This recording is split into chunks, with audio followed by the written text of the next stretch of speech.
Masechet Nedarim Daf Peh Daled. Mishnah mentioned that if a woman makes a vow that she's not going to benefit from anybody in the world, nevertheless she can go and collect leket shechecha upe'ah. The reason is because the farm owner leaves those in the field for the poor to come and take them, and therefore she is not taking from the property of the field owner. The field owner already relinquished his right to them, and when he designated this corner as pe'ah, so poor can just come and take from it. It's like it's hefker. Not hefker that anyone can take it, only for the poor, but any poor person can come and take it, and therefore, since she is not receiving benefit from the farm owner, that does not violate her vow.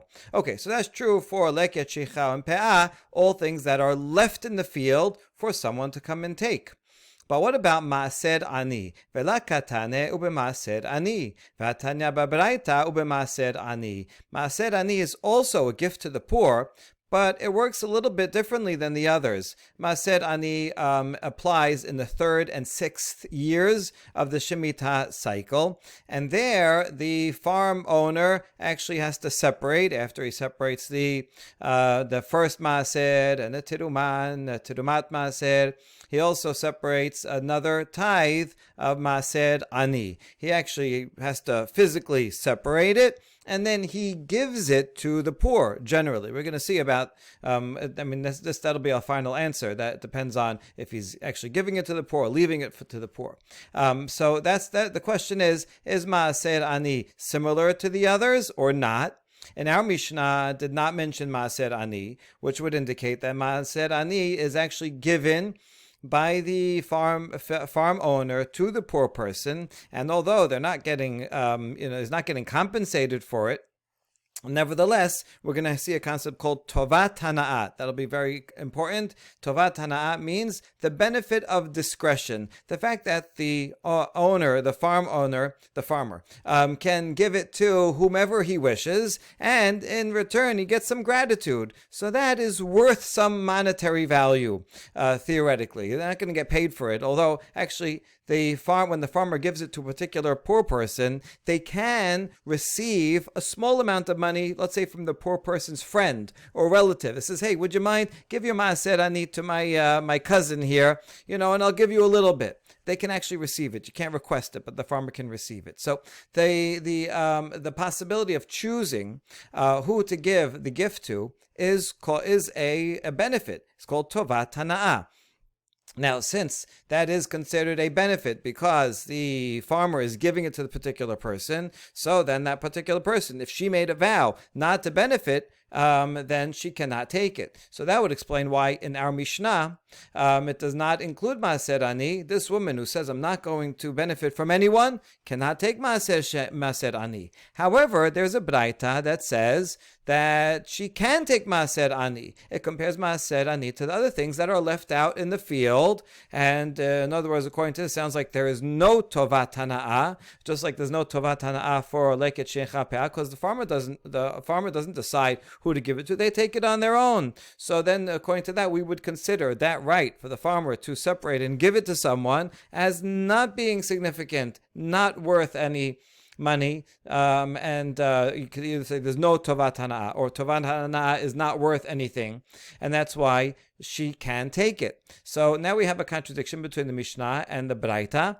and we want to figure out, are these two different opinions, or are they two different cases? First, we're going to say they're two different opinions. We're going to end up saying they're talking about two different cases. So here's the first answer. Amar Rav Yosef la kashya. Harabi Eliezer ha Rabbanan. We're going to say that the Mishnah is the opinion of Rabbanan, whereas the Braita is the opinion of Rabbi Eliezer. How so? Ditnan. Let's see what their machloket is. Ditnan. Rabbi Eliezer omer, en adam sarich likrot shem al Maaser Ani shel demai. This Mishnah in Masechet Demai. Demai is something produce that one buys from an Am Haaretz. And the Am Haaretz, they generally would take Tirumah, because that's really important, but they weren't so careful about maaser, so you have to take the maaser. And now we're going to discuss what about maaser ani, if it happens to be the 3rd and 6th year. So then, does the person receiving it from the amaretz, does he have to separate or not? That's the machloket. Rabbi Eliezer says he does not need to call it a name. In other words, he does not need to separate the maaser ani from the demai. Chachamim say, although you don't have to physically separate it and actually, take it out and weigh it and count and how much it is, but you do have to verbally designate it. Now, the way you do that is actually very relevant to nowadays when in Israel, if you have to separate Terumah Maaser, they do it in this way. You just think of the produce as in a pile, and you say, the part on the right side, the 10% on the right side, I am calling Maaser Ani. Now, you don't actually have to separate it or even give it, because in this case it's demai. So maybe the owner took it already, maybe not. Let the poor person come and prove that it belongs to them, and then they can take it. So it's because it's not prohibited like terumah. Only a kohen can eat it. But maaser rishon, maaser ani is permitted for anyone to eat. And therefore, it's just a financial obligation. But you do have to separate it just in case the Haaretz did not separate it. Okay, that's the machloket in the Mishnah. And now we're going to try to interpret what's the reason. How come they have differences of opinion whether you don't have to even separate it, not even mentally, to be Eliezer, and Chachamim say you do have to separate it verbally. So my love, leman de'amar sefekot tobel, kasabad it le tovat hana'ah. Vechavan de'it le tovat hana'ah la mehan. It would seem that, according to the one who says that the safek, demai, is something that's uncertain, it's tobel, it's called tebel, right? We consider it to be tebel, it's unprocessed. The maaser has not been separated, and that's why he has to mentally separate it, because otherwise it's tebel. So that's connected, it being tebel is connected with the concept of tovat hana'ah, because it's tebel. So the maaser ani in there.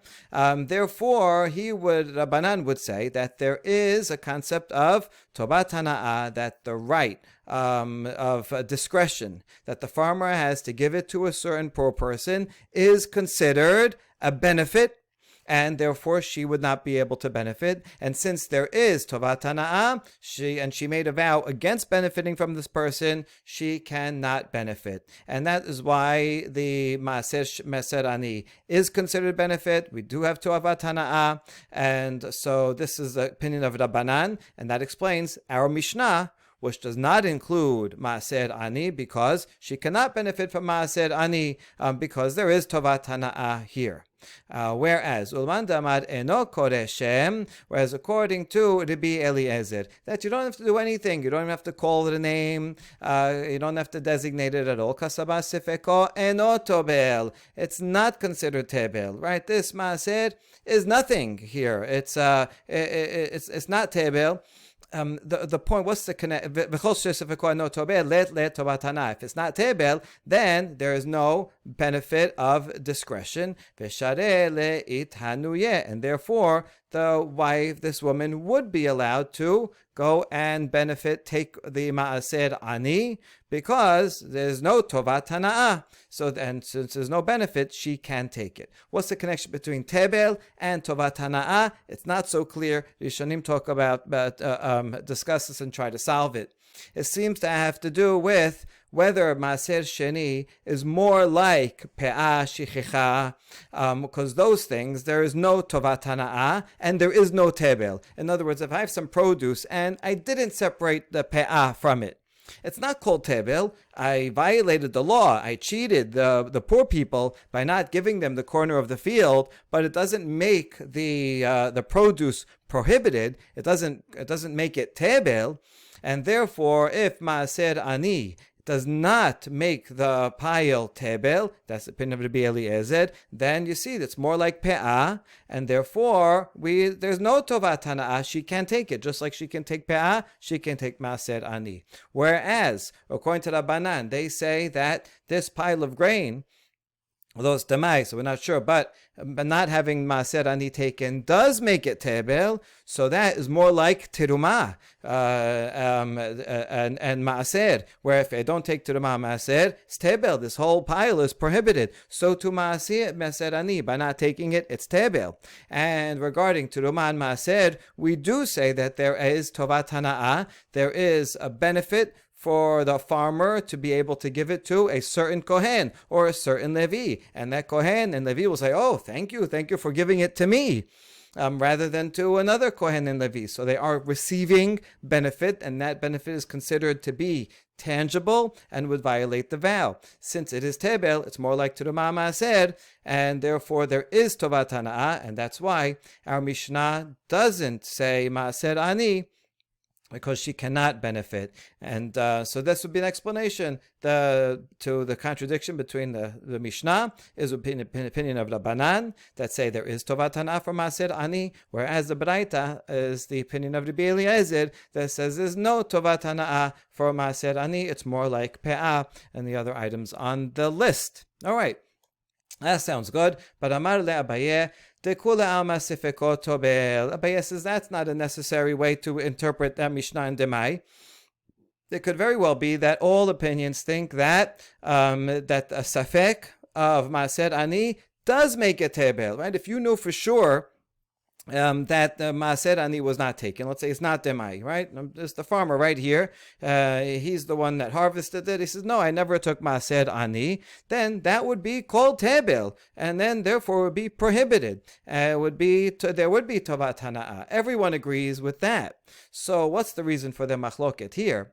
Rabbi Eliezer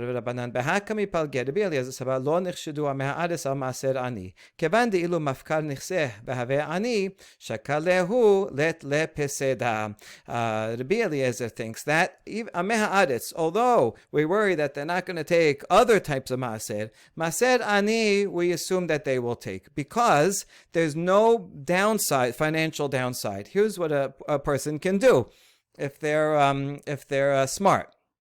If they know this loophole, the person can, even if a person's rich, so they are not entitled to take the maaser ani.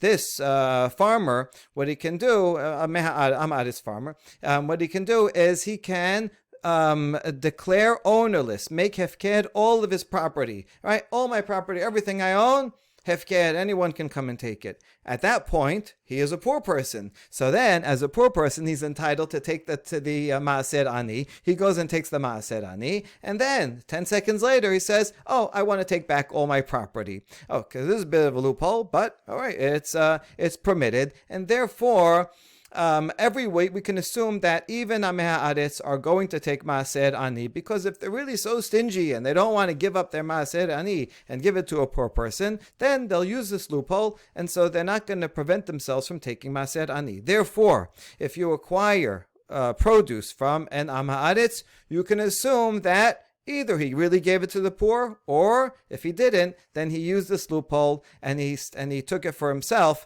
But still, the Maaser Ani was properly taken, and therefore you don't have to worry about it.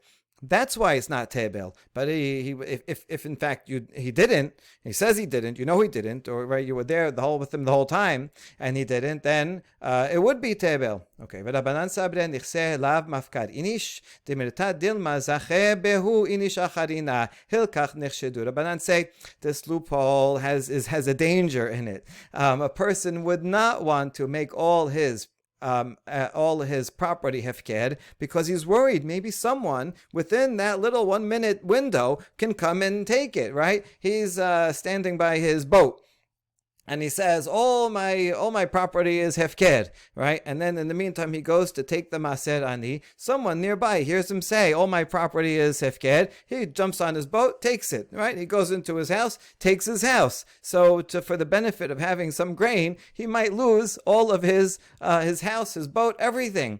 People don't want to even enter that possibility. And therefore, Amei Haaretz, we have to suspect, perhaps did not take the Maaser Ani. And that's why he thinks that the person acquiring it has to verbally look at it and say, this part of it is going to be maaser ani. So that's the reason for the machloket. It's just a question of whether people will take advantage of this loophole or they're scared to take the loophole. But in fact, could very well be both Rabbanan and Rabbi Eliezer agree that maaser ani is like teruman maaser. It is tevel, and there is tovat hana'ah. And so if we did know, then it would be prohibited for it to take. So we can't explain the contradiction in that way. So we're going to give another explanation, but to explain why the Mishnah does not say include maaser ani, and the Baraita does include maaser ani that this woman can go and take. רב אמר כאן במעשר עני המתחלק בתוך הבית, דכתיב בנתינה ונתתה ללוי לגר, וגומר משום הכי אסור להתענויה. כאן במעשר עני מתחלק בתוך הגרנות, כיוון דכתיב והנחת בשעריך שרה להתענויה. There are two pisukim in Devarim, one in 26, one Devarim 14, that are talking about Maaser Ani, but talk about it in a slightly different way. So if it's maaser ani that's given out within the house, in other words, it's late in the season and it might rain, so I bring the grain into my house and I separate the maaser ani in my house, and so that's that. The pasuk says v'natata, I can give it to a poor person, anyone who I want, since it's in my house and it's up to my discretion to give it to whom I want. I don't have to let every poor person into my house. I can decide, I'm friendly, I really have an inclination to give it to this poor person, I know him. So because of that, there is tovat hana'ah, there is benefit of discretion, and the fact that I gave it to you instead of the other guy is a benefit to you, right? It even has a monetary value to it, and that's why it's prohibited. So that would be the Mishnah. Our Mishnah is talking about a case where a person brought it into his home, and so he can choose who to give it to. So whoever gets it is receiving benefit. And if it's a woman who made a vow, so she's not going to benefit from anyone in the world, then she cannot receive maaser ani. That's why it's not included in the Mishnah.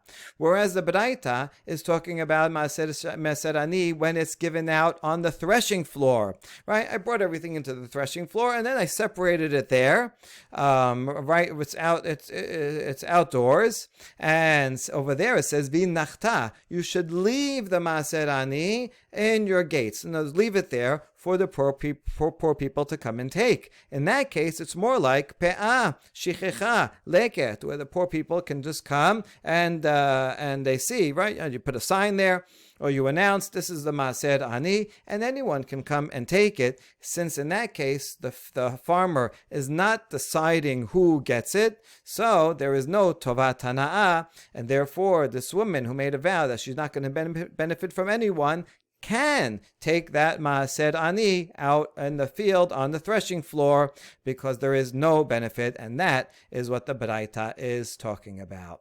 All right, now we get to the next part of the Mishnah. Kohanim ulviim nehenin li yitelu. If a man says, I prohibit all Kohanim and Leviim from benefiting from me, and he's a farmer, and he separates Terumah and Maaser. The Kohanim can come and take their Terumah, Leviim can come and take the Maaser, because it belongs to them. That's true if he said all Kohanim, all Leviim will be prohibited to me. Okay, now Alma Tovat Hana'ah ena Mamon. Now what about Tovat Hana'ah? We just said that regarding Terumah and Maaser, right? The farmer can decide, I'm going to give it to my friend here who is a Kohen, someone else, my cousin who is a Levi. So according to this, the fact that Kohanim and Leviim can come and take it means that the benefit of discretion does not have a monetary value, even though here clearly I do have the benefit of discretion. We don't consider that to be substantial, and that's why anyone can come and take it. All right, now Ema Sefa, but the very next clause of the Mishnah is when a person says, Kohanim elu, Levim elu nehenen li, yitilu acherim. I have a fight with a certain group of Kohanim, these 10 people, or these 10 Leviim. I don't like them. They cannot benefit from me. In that case, other Kohanim or Leviim can come and take it, but those 10 people cannot. Alma tovat hana'a mamon. Well, from this clause, it sounds like the benefit of discretion is considered to have a monetary value. That's why the vow applies. If I thought that tovat hana'a ena mamon, the benefit of discretion does not have monetary value, then even those 10 kohanim that I said can't benefit from me should be able to come and take it because it's theirs. They own the tirumah. So we have a contradiction between these two clauses. Which is it? Is it worth money or not worth money? If it's worth money, then no one should be able to take it, even if I benefit vow everyone. If it's not worth money, then even those 10, when I specify them, should be able to come and take it. So how do we resolve this? Amar Rav Hoshaya la kashya ha-Rabbi v'ha-Rabbi Yoseh be-Rabbi Yehuda. Rav Hoshaya explains there's no contradiction here. The last clause is the opinion of Rabbi. That's the clause that was talking about when he says a few particular kohanim, and they are prohibited from taking it. That's the opinion of Rabbi. Whereas the first clause about when he says all kohanim cannot take, then they can come and take it. That's the opinion of Rabbi Yosef and Rabbi Yehuda. That is a bit unusual that two phrases back to back in the Mishnah would be two different opinions. But we are going to reject this in any case. But let's understand it first. Detanya. Hagonev tivlo shel habero va'achalo meshalem lo deme tiblo dibre Rabbi. Rabbi Yosef Rabbi Yehuda omer eno meshalem ela deme cholin shebo. The case of the Braita is someone who steals tebel, untithed produce of his friend, and he eats the tebel too. So he can't just return the tebel as is. He's going to pay a certain amount. How much does he pay? Since tebel is made up of, let's say, 81%, what is going to eventually be chulin, and the other 19%, because the owner is going to have to separate 10% for maaser rishon, and he's going to have to separate another 10% of that, 9% for maaser sheni. In addition, he has to separate some terumah. Okay, so let's say about 80% is going to be chulin, 20% is going to be terumah and maaser. So how much should he pay the owner? So the Rabbi says he has to pay the entire amount, right? 100% of it. We're going to see actually the first explanation of the Rabbi is going to be that he has to pay 80% plus tovat hana'ah, plus a few dollars. So anyway, he has to pay something for the tirumah and maaser also, even though that didn't go to will not belong to the field owner.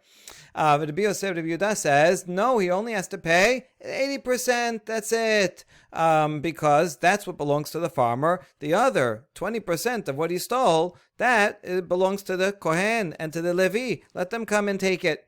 Okay. Maila behaka mi palge de Rabbi sabar tovat hana'a mamon. Rabbi Yosef bar Rabbi Yehuda sabar tovat hana'a ena mamon. So let's see, what's the essence of their controversy? Maybe, according to Rabbi, the benefit of discretion is considered a value.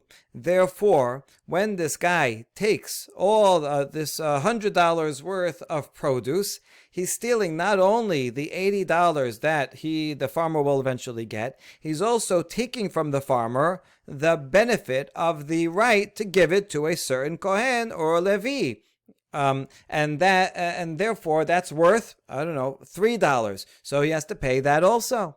Whereas Rabbi Yosef Rabbi Yehuda says, no, tovat hana'ah is not considered money, and therefore the thief only stole 80%, and the other $20 he didn't steal from him. He stole it from whoever's going to get the tirumah maaser, but he only has to pay that amount. And so, since they're arguing whether there is tovat hana'ah or not, well, that explains the contradiction. The first clause that said that there is not tovat hana'ah, that is the opinion of Rabbi Yosef Rabbi Yehuda. Whereas the second clause that implied that there is tovat hana'ah, that's the opinion of Rabbi. All right, so we can explain it that way, right? No, not necessarily. La dekula amatovatana ena mamon. We can explain this braita under the assumption that everyone agrees that the benefit of discretion does not have a monetary value. Rather,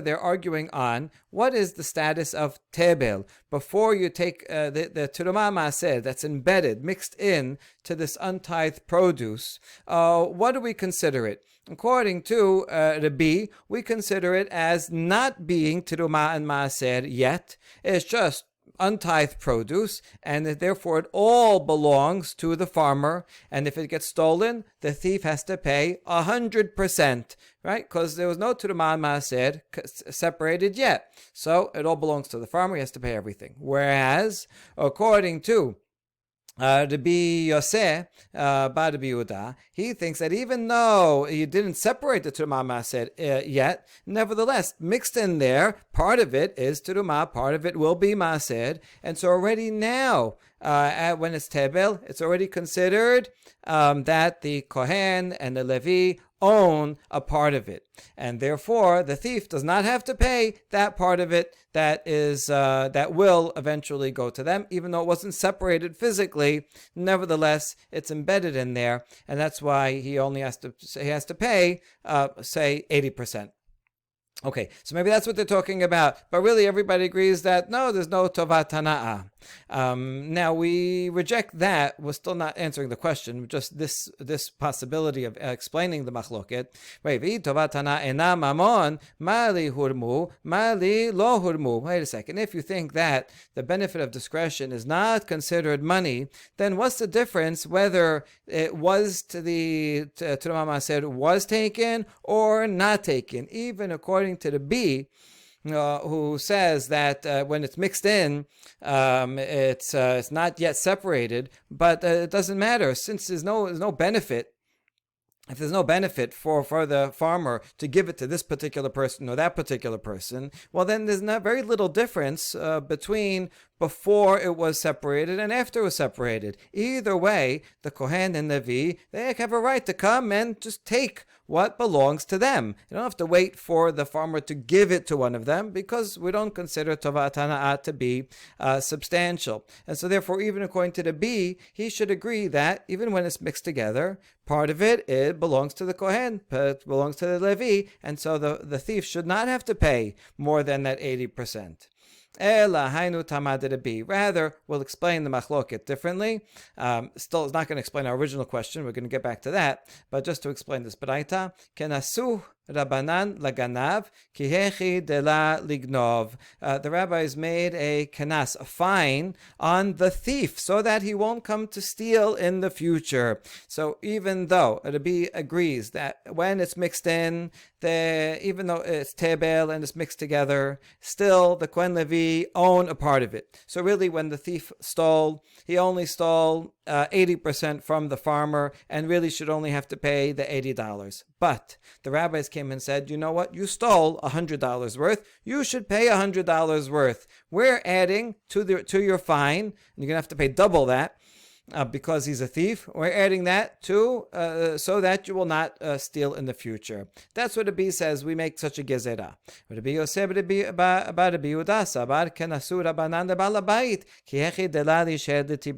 Whereas the B says, no, we're not going to make a kenas on the thief, but rather on the farmer, so that he should not wait and have tebel there. He should not wait before separating the tebel, because if he would separate it immediately, take the terumah, take the maaser, right? Take the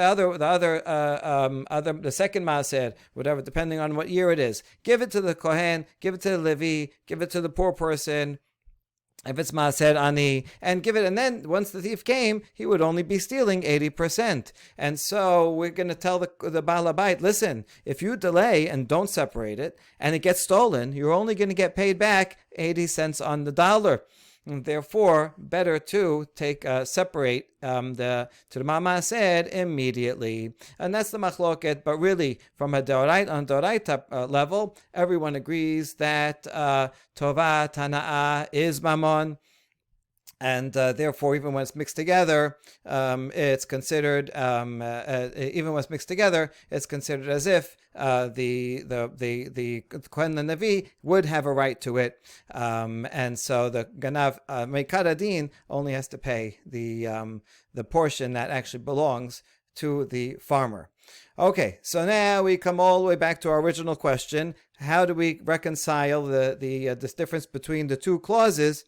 How come in the second to last clause, when he makes a vow against all Kohanim, the Kohanim can come and take it, whereas when he says only a few particular Kohanim cannot benefit from me, they cannot take it because other Kohanim can. So what's the difference? Rav Amar shane tiruma dahainu ta'ama ti'tilu al kolchem mishum de tiruma lachaz ya'la lekohanim b'kavan data tel misra alayhu shavya afra be'alma. Here the tiruma is different because and the reason why, when he says all Kohanim are prohibited to have benefit from me, the reason why they can come and take it against his will, even though they made this vow, is because who can eat terumah? Only Kohanim. If once the farmer says that all Kohanim cannot benefit from me, and only Kohanim can eat the terumah, so he has made the terumah valueless, like dust. He can't benefit from the terumah. No Kohanim can benefit from terumah because he made a vow against all Kohanim. Therefore, has zero value. Go on the market. Who wants to buy this? 0 people. Since it's ownerless, taking it has no benefit, right? If I take air from you, right? If I take something that has 0 value from you, then that's not a benefit, right? It has 0 value. You don't own it. You can't own something that has 0 value. And that's why it's permitted. Whereas in the case where I say, you 10 Kohanim, you're prohibited from benefiting from me. In that case, the terumah still has monetary value because so what? These 10 people can't, but all the other Kohanim in the world can eat it.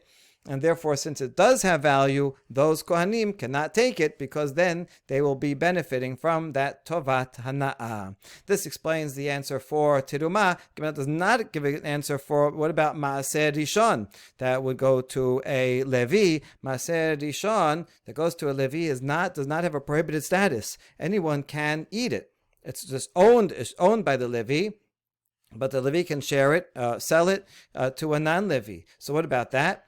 So one answer is that, well, the Ma'aser Rishon does have Terumat Ma'aser within it that the Levi has to give to a Kohen, which only a Kohen can eat. And so the answer that we have here for Terumah will also apply to Terumat Ma'aser that's within the Ma'aser Rishon. And so if I say no Leviim can benefit from me, then since no Levi can come and take it, and there's Terumat Ma'aser in it that's prohibited, and it's mixed in there, so therefore it's valueless. And that's why once it's valueless, the Levim can come and take it, and they'll take the Terumat Ma'aser. Whereas once again, if I only say these few Leviim, then it does have value. So other Levim can come and take it, but those Leviim may not. Baruch Adonai Leolam. Amen ve'amen.